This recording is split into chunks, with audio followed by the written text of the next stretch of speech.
안녕하세요. 제빵쌤입니다.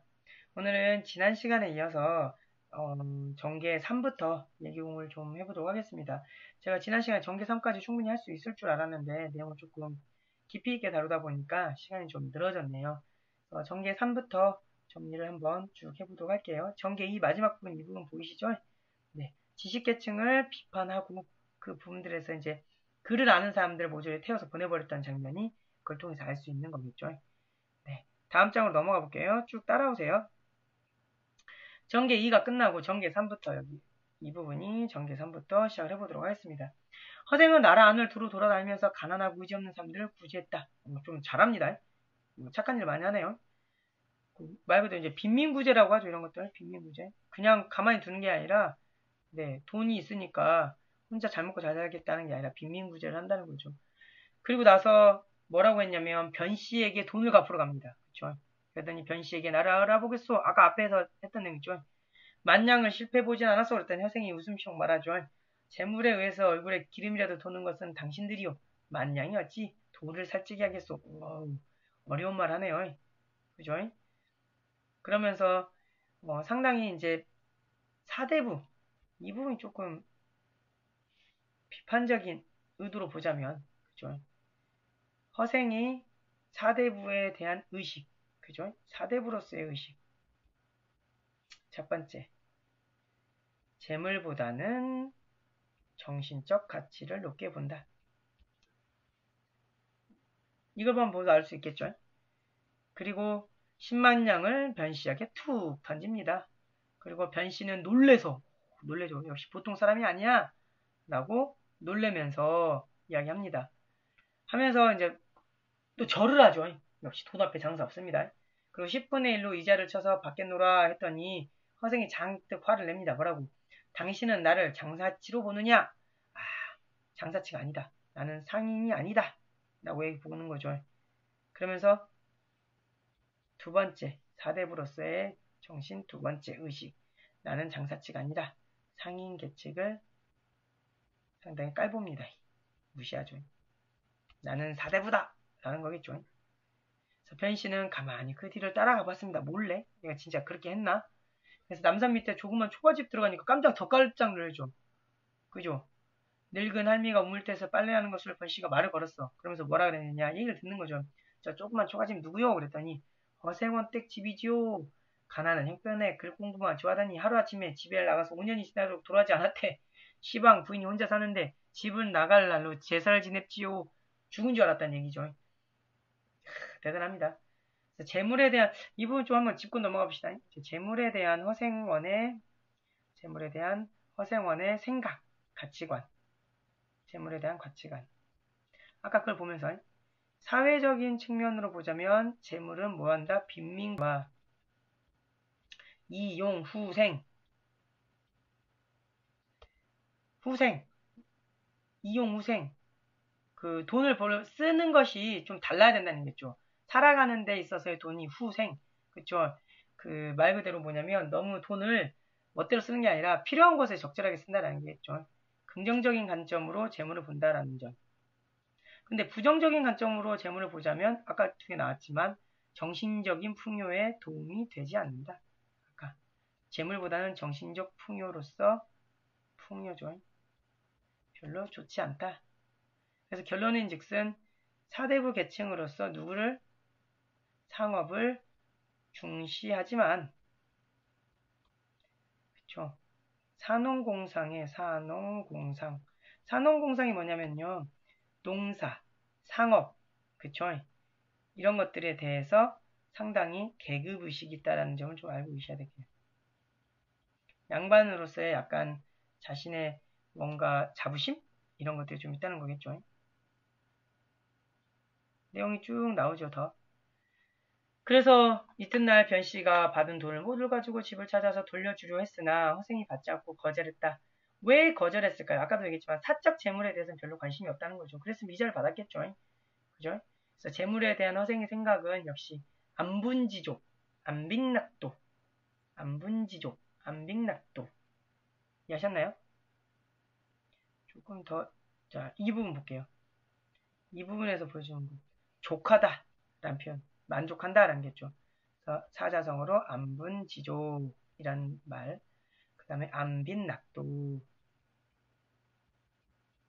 뜻은 지족, 내가 분수에 맞게, 그쵸, 평안하게 살 수 있을 정도면 충분하다. 돈이라는 건. 안빈낙도, 가난해도 나는 행복하면 됐다. 먹고 사는 것만으로도 나는 평안하다. 뭐 이런 뜻으로 보시면 되겠습니다. 그래서 나에게 재앙을 갖다 맡기면 어찌하오. 돈이 재앙으로 보는 거죠.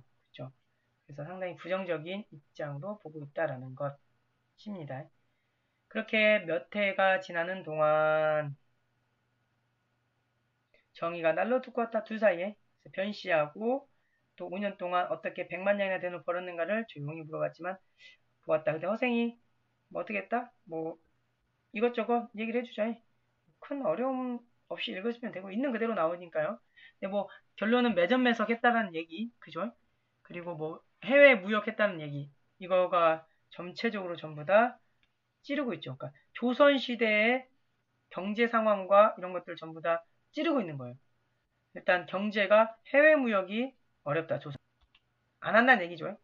그 다음에 교통이 좋지 못하다. 그리고 자급자족의 경제 구조를 갖고 있기 때문에 안 된다. 조금 무역을 해야 된다는 거죠. 그래서 매점 매석도 약하다.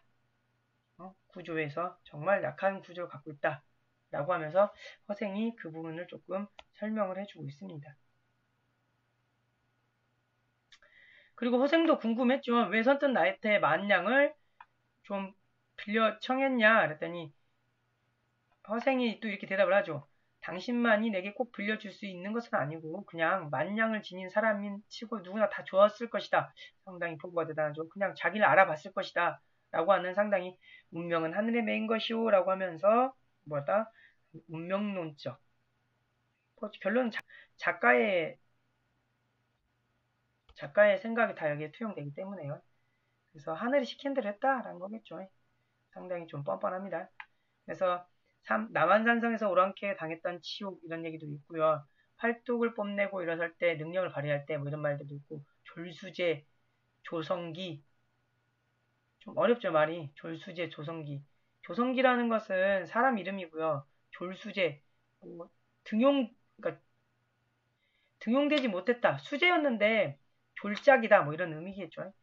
그래서 걔가 적국에 사신 후 보낼 만한 인물이었는데 배잔방이로 늙어 죽었다. 그러니까 말 그대로 그 인물들 훌륭한 인물을 잘 등용하지 못했다. 반개거사, 반개 유영원도 분량을 조달할 만한 능력이 있었지만 바닷가에서 그냥 놀고 먹었다.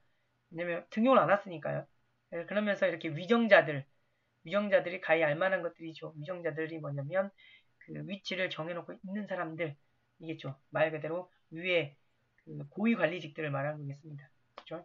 그래서 이런 경제적 구조가 너무 취약하다. 그래서 해봐야 내가 별 수 없지 않겠느냐 뭐 이런 식의 내용들을 볼 수가 있겠습니다. 그래서 변씨는 좀 더 밑에 보면 변씨는 본래 이완대장이 새로운 인물 나오죠. 새로운 인물. 이제 변씨 말고 이완대장이라는 사람이 나옵니다. 이완대장. 그쵸? 그래서 이완대장에 대해서부터 나오는 부분이 상당히 위기 부분으로 보면 되겠습니다.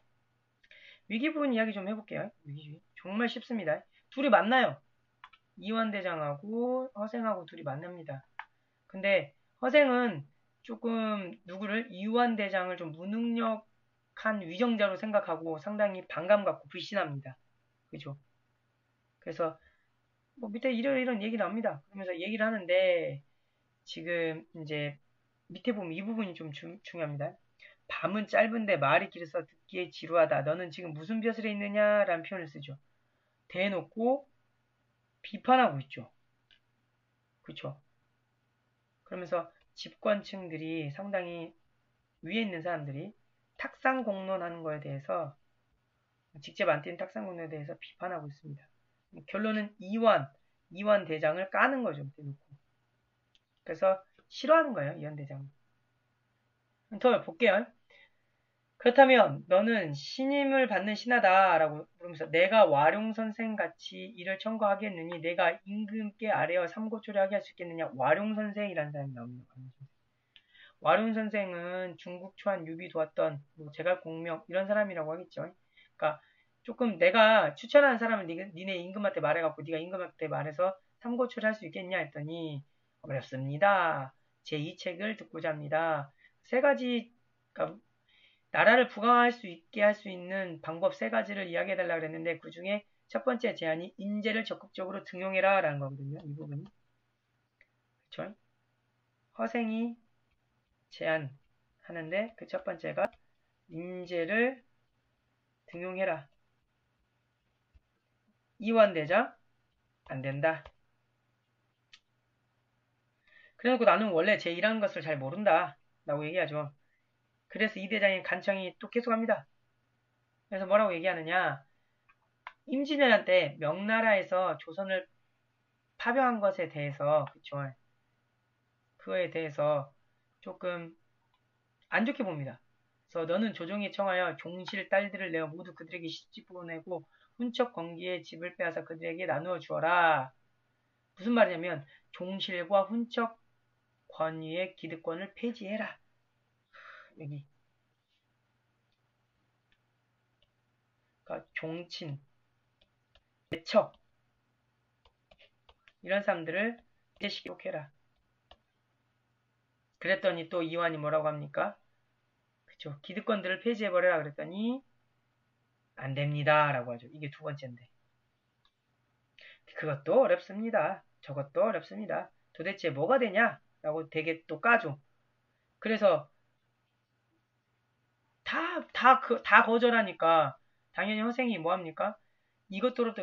집권층이 너무 무능력하다. 니네 너무 무능력하는 거 아니냐? 무능력을 비판하죠. 아니 이것도 안 되고 저것도 안 되고 너 자체가 상당히 안 된다는 거예요. 그럼 뭐더러 얘기하려 했느냐? 그러면 가장 쉬운 게 있는데 한번 해볼래? 라고 물어보죠. 가장 쉬운 일. 무슨 일이냐? 라고 했더니 국치를 싣고 청나라를 정벌하는 것. 말 그대로 청나라를 만주족을 이런 애들을 모아자는 거야. 전부 다. 전반적으로 이런 것들을 전부 다 끌어올려서 청나라를 정벌하고 병자호란에 대한 복수를 하자. 천하를 한번 뒤집어 보자. 국치. 우리가 청나라에 예전에 만주족하고 결탁해서 청나라를 치자는 얘기거든요. 말 그대로. 그래서 청나라에게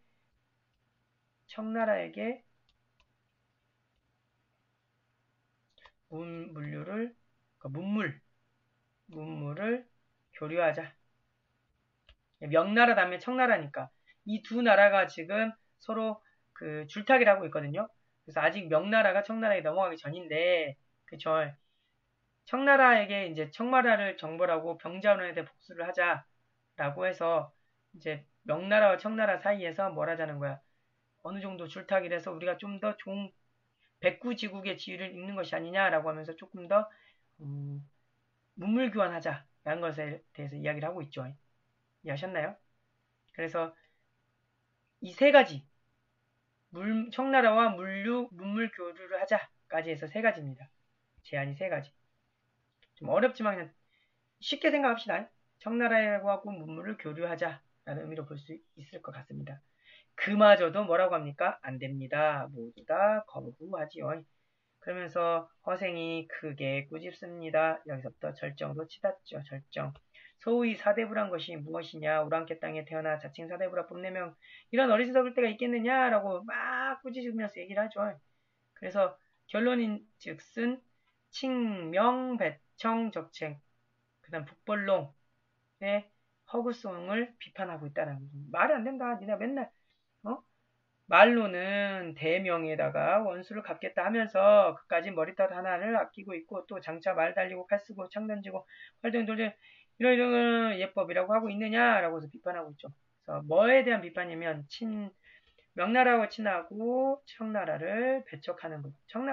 얘는 지금 청나라하고 문물 교류하자 그랬거든요. 이제 청나라가 더 커지겠으니까 청나라하고 물물을 교환하면서 조금 더 큰 나라가 되자라고 했는데 그것도 뭐 하자는 거야? 안 된다라는 거죠. 그에 대해서 비판하고 있습니다. 이해하셨나요?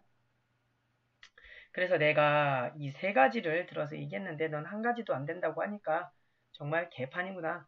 정말 안 되겠구나. 라고 하고죠.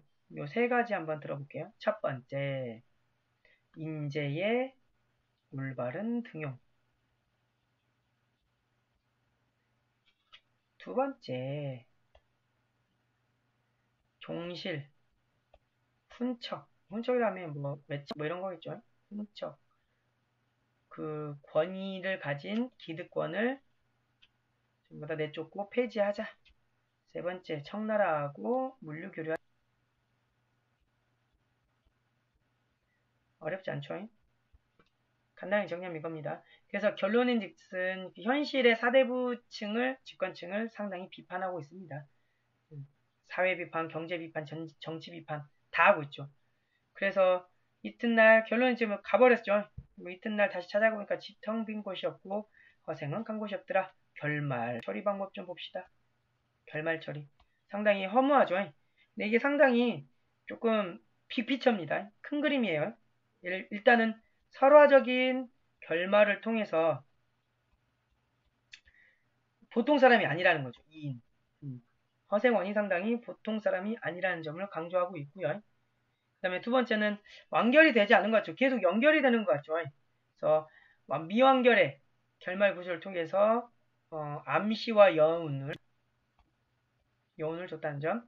세 번째는 역시나 허생이 했던 주장이 상당히 받아들이지 않아졌다. 받아들이지 않고 급진적이다라는 거죠. 받아들이지 않고 급진적으로 끝났다라는 점에서 조금 그 부분을 암시해 준다라는 것도 볼 수 있겠습니다. 결론인즉슨 허생과 이완의 갈등을 보자면 허생은 실리를 중시한 반면 이완은 명분을 중시했다는 거죠. 실리와 명분의 관계 사이에서 뭐 하나같이 인재를 올바로 등용하자 그랬더니 임금이 신하에게 몸을 낮추냐? 그 다음에 종실과 훈적 권위를 기득권을 폐지하자 그랬더니 종실과 훈적 권위는 기득권을 버리게 하기에는 상당히 어렵다. 왜냐하면 일단 임금이 있으니까. 청나라와 문물 교류하자 그랬더니 예법을 지켜야 하므로 변발을 하고 후복을 하는 것은 어렵다. 그러니까 유교적인 사상 때문에 그런 거겠죠. 실루와 명분 사이에서 상당히 갈등이 있었다더라까지 마무리를 지으면 여러분들이 이제 생각 모으기까지 다 정리가 될 수 있을 거라고 생각합니다. 네, 긴 글 고생하셨습니다. 여기까지 하겠습니다.